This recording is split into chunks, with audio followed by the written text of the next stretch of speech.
सुशांत सिंह राजपूत की हत्या के बाद कई चीजें बाहर निकल के आई हैं। कुछ मैंने इंटरव्यूज पढ़े हैं, कुछ डायरेक्टली भी बात की है। तो उनके पिताजी का कहना है कि वो फिल्म इंडस्ट्री में हो रही टेंशन के करके बहुत ज्यादा परेशान थे। अभिषेक कपूर जिन्होंने उन्हें लॉन्च किया, उनके साथ हाल ही में एक फिल्म की है केदारनाथ। उनका कहना है कि it was a systematic dismantling of a fragile mind. Ankita जो उनकी लॉन्ग टर्म पार्टनर रह चुकी है, उनका कहना है कि वो सामाजिक रूप से की गई अपमान और बेइज्जती नहीं सहन कर पाया।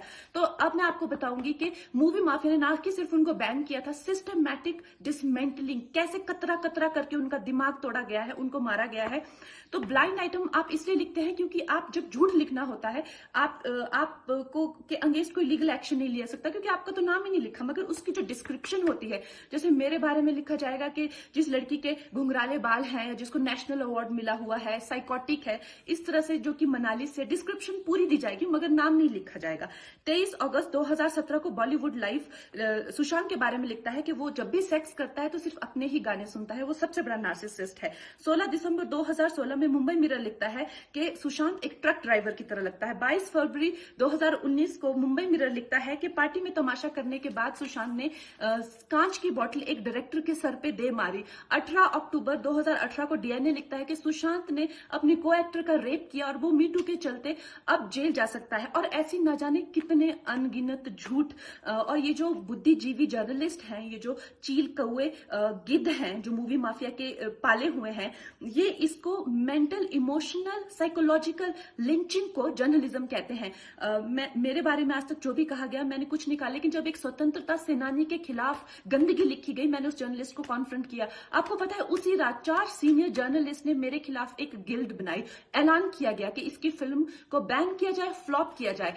आपको पता है 3000 जर्नलिस्ट गैंग अप होते हैं एक अकेली लड़की पर, उसकी इमोशनल लिंचिंग करते हैं सरेआम, और ये समाज कुछ नहीं कहता, कानून कुछ नहीं कहता है। मैंने उन पे केस करने की कोशिश की मगर 1 महीने बाद वो गायब हो गए, मेरी फिल्म रिलीज हुई, गायब हो गए। तो मेरा कहने का मतलब ये है कि अगर ये समाज जिस अन्याय की बुनियाद पर खड़ा है और कभी आवाज नहीं, आप ये पढ़ते हैं, चटकारे लेते हैं, कभी आपने सोचा है कि कभी नेपो किड्स के बारे में ये क्यों नहीं लिखा जाता है? तो ये अन्याय का फंदा किसी दिन आपके बच्चों के गले में लटका मिलेगा, आपके गले में लटका मिलेगा। इसलिए जब तालियां बजेगी और सीटियां बजेगी तब आपको पता चलेगा कि क्या गुजरती होगी। सुशांत सिंह राजपूत की मौत ने हम सबको झंझोड़ के रख दिया है, मगर कुछ लोग जो इस चीज में माहिर हैं कि कैसे पैरेलल नैरेटिव चलाना है, वो इस तरह से चला रहे हैं कि हाँ, जिनका दिमाग कमजोर होता है वो ये डिप्रेशन में आते हैं और सुसाइड वगैरह कमिट करते हैं। जो बंदे ने स्टैनफोर्ड की स्कॉलरशिप, वो रैंक होल्डर है in his entrance for engineering, उसका दिमाग कमजोर कैसे हो सकता है? अगर आप देखें उनके कुछ लास्ट पोस्ट, वो क्लियरली कह रहे हैं कि लोगों को बैक कर रहे हैं कि प्लीज मेरी फिल्में देखो, मेरा कोई गॉड फादर नहीं है, मुझे निकाल दिया जाएगा इस इंडस्ट्री से। अपने इंटरव्यू में वो जाहिर कर रहे हैं कि मुझे क्यों नहीं ये इंडस्ट्री अपनाती है, I feel like a left over. तो क्या इसमें इस हादसे की कोई बुनियाद नहीं है?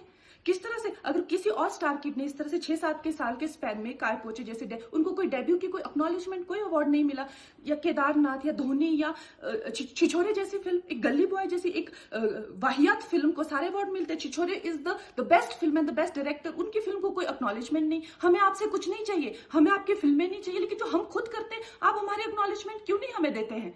मुझे इनकी फिल्में, मैं जो खुद फिल्में डायरेक्ट करती हूँ, उनको सुपरहिट फिल्मों को ये फ्लॉप घोषित करते हैं। मुझ पे 6 केसेस क्यों डाले गए? क्यों मुझे जेल में डालने की कोशिश की गई?